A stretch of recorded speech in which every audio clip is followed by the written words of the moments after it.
ಪ್ರಿಯ ವೀಕ್ಷಕರೇ, ಕನ್ನಡ ನೀತಿಕಥೆಗಳು ಚಾನಲ್ಗೆ ನಿಮಗೆಲ್ಲರಿಗೂ ಸ್ವಾಗತ.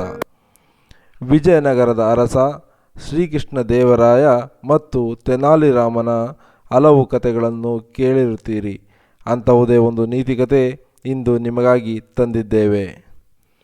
ಶ್ರೀಕೃಷ್ಣ ದೇವರಾಯರಿಗೆ ಕುದುರೆಗಳೆಂದರೆ ಅಪಾರ ಪ್ರೀತಿ ಮತ್ತು ಅವರ ಕುದುರೆ ಲಾಯದಲ್ಲಿ ಹಲವು ಜಾತಿಯ ಕುದುರೆಗಳ ಸಂಗ್ರಹವೇ ಇತ್ತು.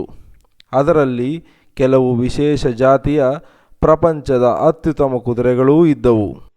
ಒಂದು ಬಾರಿ ಅರಬ್ ದೇಶದ ವ್ಯಾಪಾರಿಯೊಬ್ಬ ಶ್ರೀಕೃಷ್ಣ ದೇವರಾಯರ ಆಸ್ಥಾನಕ್ಕೆ ಭೇಟಿ ಕೊಡುತ್ತಾನೆ ಮತ್ತು ಹೇಳುತ್ತಾನೆ, ಮಹಾರಾಜರೇ, ನನ್ನ ಬಳಿ ಅತ್ಯುತ್ತಮವಾದ ಜಾತಿಯ ಕೆಲವು ಕುದುರೆಗಳು ಮಾರಾಟಕ್ಕಿವೆ ಎಂದು ತನ್ನ ಜೊತೆಯಲ್ಲಿ ತಂದಿದ್ದ ಕೆಲವು ಕುದುರೆಗಳನ್ನು ತೋರಿಸಲು ಆಹ್ವಾನಿಸುತ್ತಾನೆ.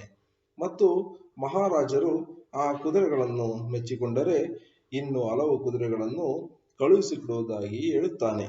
ತುಂಬಾ ಕಟ್ಟುಮಸ್ತಾದ ಫಳಫಳಿಸುತ್ತಿದ್ದ ಕುದುರೆಗಳನ್ನು ನೋಡಿದ ಶ್ರೀಕೃಷ್ಣ ದೇವರಾಯರು ನೋಡಿದೊಡನೆ ಮನಸೋತು, ನಿನ್ನ ಎಲ್ಲಾ ಕುದುರೆಗಳು ನನಗೆ ಇಷ್ಟವಾಗಿವೆ ಎನ್ನುತ್ತಾರೆ ಮತ್ತು 5,000 ಚಿನ್ನದ ನಾಣ್ಯಗಳನ್ನು ಮುಂಗಡವಾಗಿ ವ್ಯಾಪಾರಿಗೆ ನೀಡುತ್ತಾರೆ.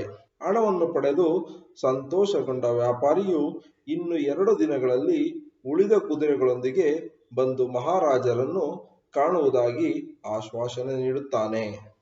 2 ದಿನ ಕಳೆಯಿತು, 2 ವಾರ ಕಳೆಯಿತು, ಆದರೂ ವ್ಯಾಪಾರಿಯು ಹಿಂತಿರುಗಲಿಲ್ಲ. ಅದನ್ನು ತಿಳಿದ ಮಹಾರಾಜರು ಆತಂಕಗೊಂಡರು.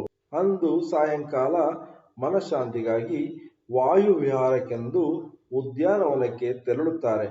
ಅಲ್ಲಿ ತೆನಾಲಿ ರಾಮ ಒಂದು ಹಾಳೆಯಲ್ಲಿ ಏನನ್ನೋ ಬರೆಯುತ್ತಿರುವುದನ್ನು ನೋಡುತ್ತಾರೆ.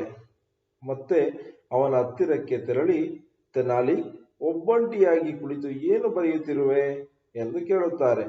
ತೆನಾಲಿ ರಾಮ ಯಾವುದೇ ಪ್ರತಿಕ್ರಿಯೆ ನೀಡುವುದಿಲ್ಲ. ಅದನ್ನು ಕಂಡ ಶ್ರೀಕೃಷ್ಣ ದೇವರಾಯರು ಮತ್ತೆ ಕೊಂಚ ಏರು ಧ್ವನಿಯಲ್ಲಿ ಪ್ರಶ್ನಿಸುತ್ತಾ, ಏನು ಬರೆಯುತ್ತಿರುವೆ ಎಂದು ಕೇಳುತ್ತಾರೆ. ಮಹಾರಾಜರೆಡೆಗೆ ನೋಡಿದ ತೆನಾಲಿ ರಾಮ ಮಹಾರಾಜರಿಗೆ ನಾನು ವಿಜಯನಗರ ಸಾಮ್ರಾಜ್ಯದ ಮಹಾಮೂರ್ಖರ ಹೆಸರುಗಳನ್ನು ಪಟ್ಟಿ ಮಾಡುತ್ತಿರುವುದಾಗಿ ಹೇಳುತ್ತಾನೆ.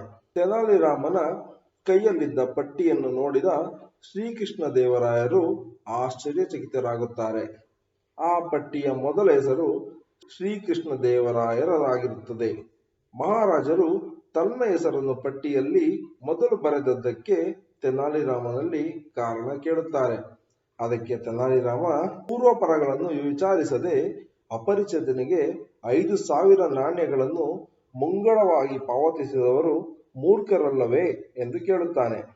ಅದಕ್ಕೆ ಮಹಾರಾಜ, ಆ ವ್ಯಾಪಾರಿಯು ನಿಷ್ಠೆಯಿಂದ ಕುದುರೆಗಳನ್ನು ತಂದು ಕೊಟ್ಟರೆ ಏನು ಹೇಳುತ್ತೀಯಾ ಎಂದು ಪ್ರಶ್ನಿಸುತ್ತಾರೆ.